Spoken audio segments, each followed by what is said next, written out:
Hi, I'm Penny Dix and welcome to our channel, Channeling by Penny and Sarah.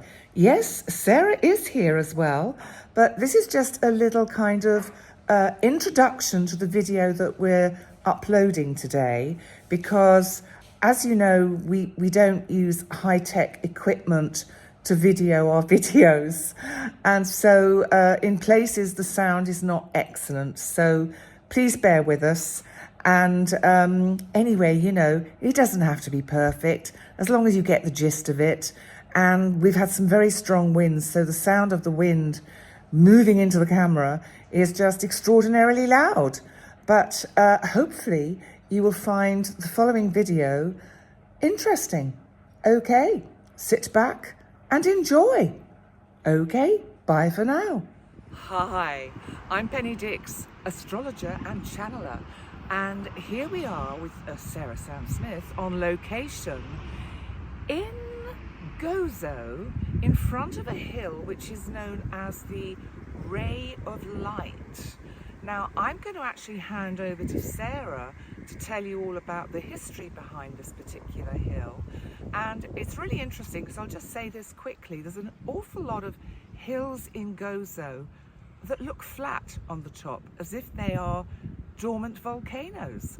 Are they? Well, we might find out a bit more a little bit later. But for now, I'm going to hand over to Sarah.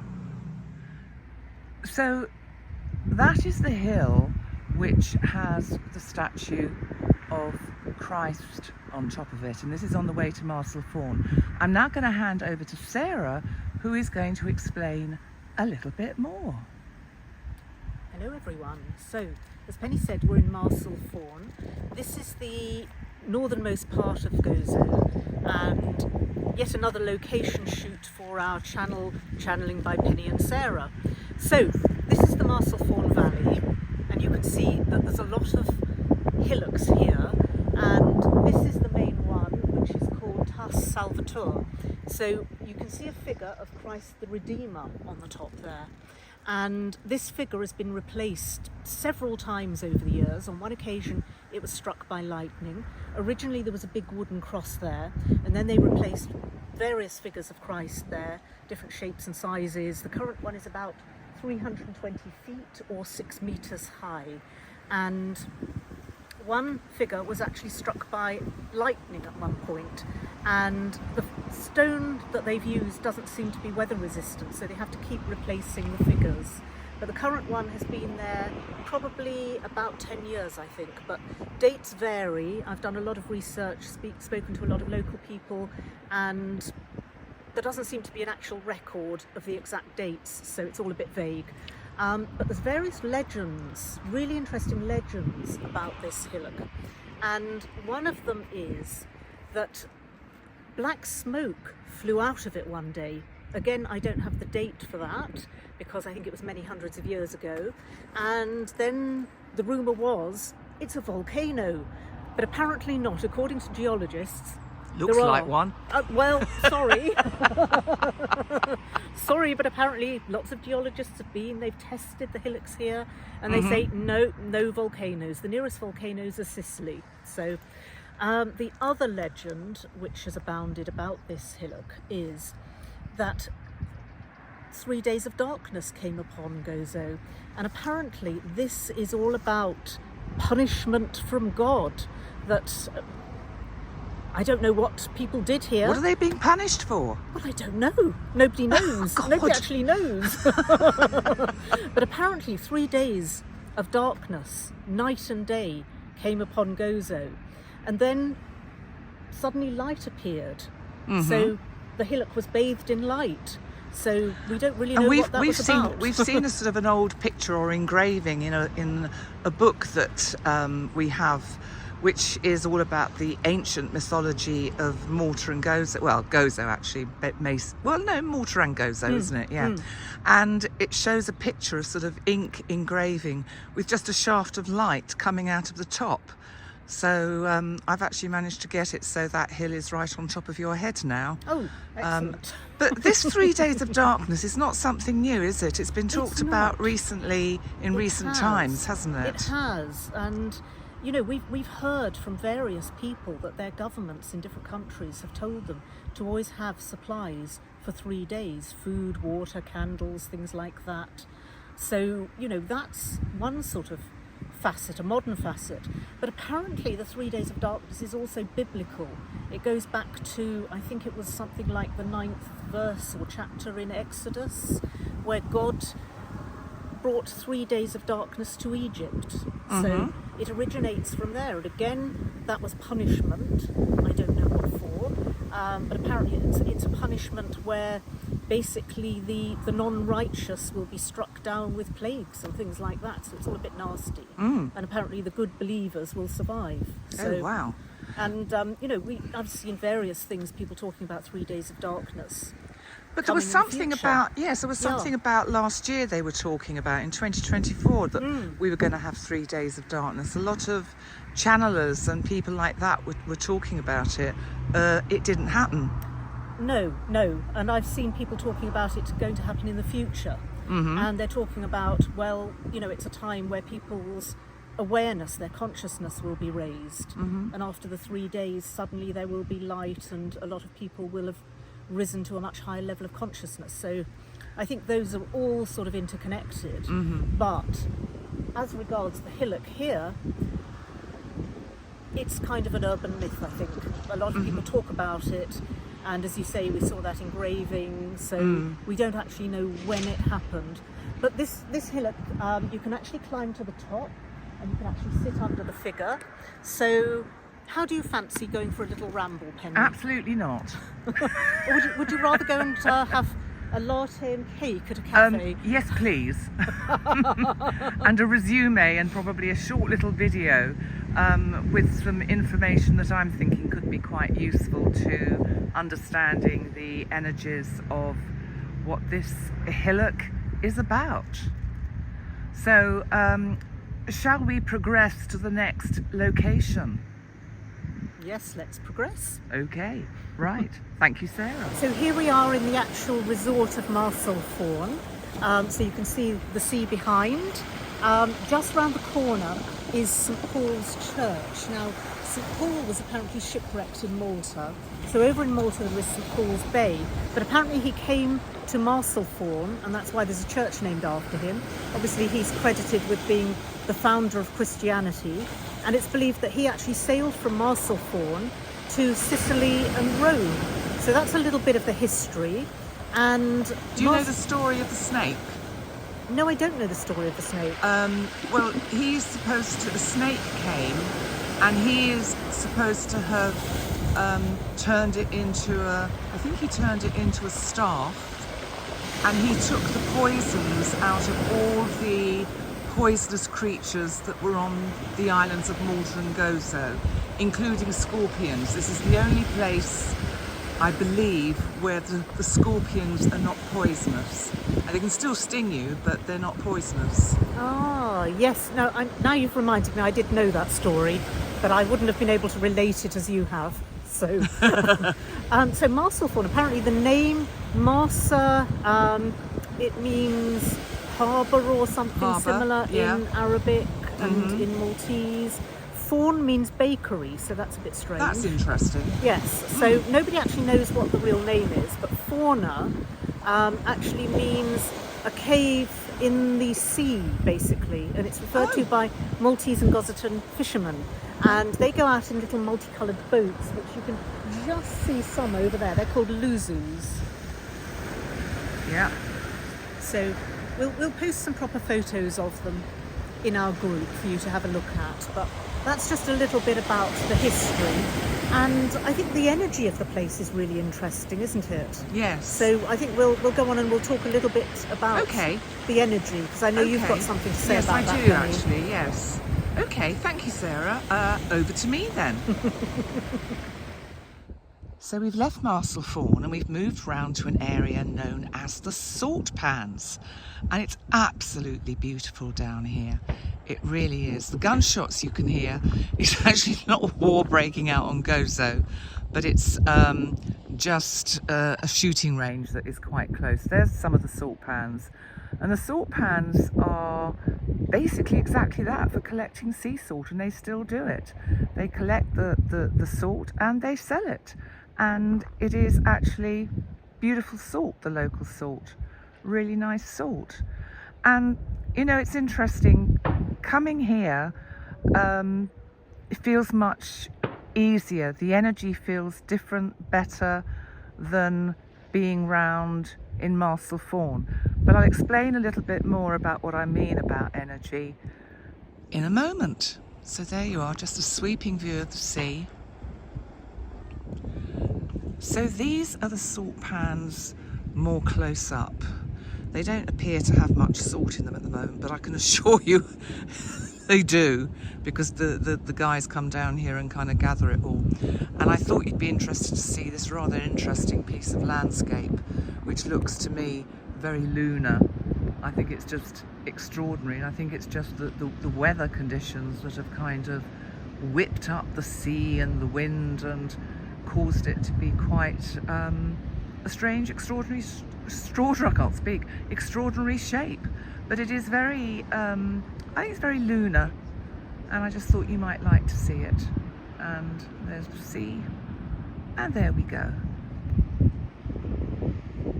Take 23, because I've been trying for the last 10 minutes to talk about energy, and my energy levels are definitely depleted. And energy is a funny thing, because I think we're living with it all the time, and we're having to sense it. And the blue light beings have really been urging me for some time now to talk about it, and the energy of places and locations. It's like me living on a ley line. How does that affect me? Well, I don't think I'm going to know until I've actually moved and feel or notice a difference. So that's one aspect of it. But also, the blue light beings have been saying to me that a lot of people don't realise how accessible they are to everyone. So it's like, if you want to tune in to non-physical energies that just wish to really teach us stuff about us and how our consciousness is transforming and our vibration of consciousness is going to really rise up over the next few years, then do you know what? It's so easy. You just sit down with a pen and paper, or with one of your sort of, you know, electronic devices, open a page and just go, okay guys, what do you want me to know? Or what do I need to know today? Keep it simple, and what you write down is the first thing that comes into your mind, because that is the first thought, and that links the connection with them to be able to channel through you. So why not try and give that a go? Because you know, Sara, I think it's a little bit different, because BM has been with her for so long, and I'll get her to talk a little bit about that in a minute. So she has experienced BM being around since she was, you know, sort of 6 years old. Whereas for me, with the blue light beings, it was really in my late 30s that I was first really fully aware of their presence. And I mean, my God, that's a long time ago, I can tell you. But talking about the energy of this place, just before I sign off, Marsalforn, where we were, personally, the energy is uncomfortable for me. Whether it's because there are so many, there's a lot of kind of empty properties and buildings, and it feels sad. It feels like a sad energy, like a kind of, because I remember it when it was beautiful years ago in the 70s, going there, and it was just this wonderful little fishing village, one hotel, about 3 or 4 restaurants, and it was amazing. And I suppose the overdevelopment of any place, be it Gozo or wherever, kind of damages a lot of the energetic feelings, but it doesn't mean it's not there. You've just got to be able to tune in, and that's what we are trying to do with these videos. We're trying to go to these locations and see if we can pick up the energy from the earth itself, from the earth that we are standing on, because that is what connects us to everything, to the all of the all, to the divine essence, that we have in all of us. We all have a spark, which is called life, and that is energy, and you can't create it and you can't destroy it. And that spark of life goes somewhere when our physical bodies disintegrate. There is this cycle to birth, life and death, and there's a cycle to places like where we are now, Gozo. And coming back to why I in particular am choosing to leave, it's because I feel I've worked long enough with the energy here, and it's time to move on, because it really feels like the UK is calling me. Now, I don't know what that's about, because when I left the UK was not calling me, Gozo was calling me. And I think it's just important to really tune into these energies. Ask yourself, am I happy where I am? Is this where I want to spend the rest of my life? See what your body says. I said to Sara yesterday, why don't you come to the UK? And it didn't resonate with her whole soul and being, because, we've come together for a short period of time that we are then going to learn something from each other, and then we're going to separate and move on to other places, other areas, other energies. And I asked the BLBs, the blue light beings, today very much, am I supposed to go to the UK? And the answer, and it's come again into me absolutely instantaneously, yes, I am supposed to go now to the UK.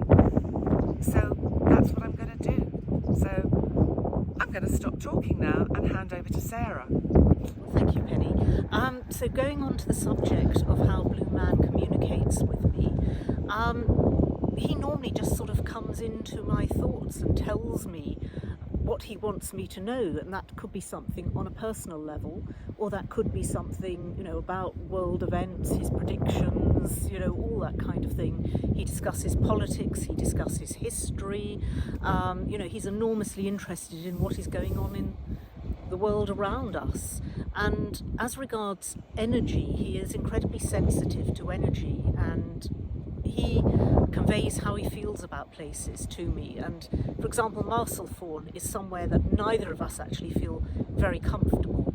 It's a place that people seem to be drawn to. It's a very popular holiday resort. It's absolutely packed in the summer, so obviously a lot of people like it there, but we find it quite a strange dark energy there, whereas coming up to the salt pans here, this is a much lighter, brighter energy.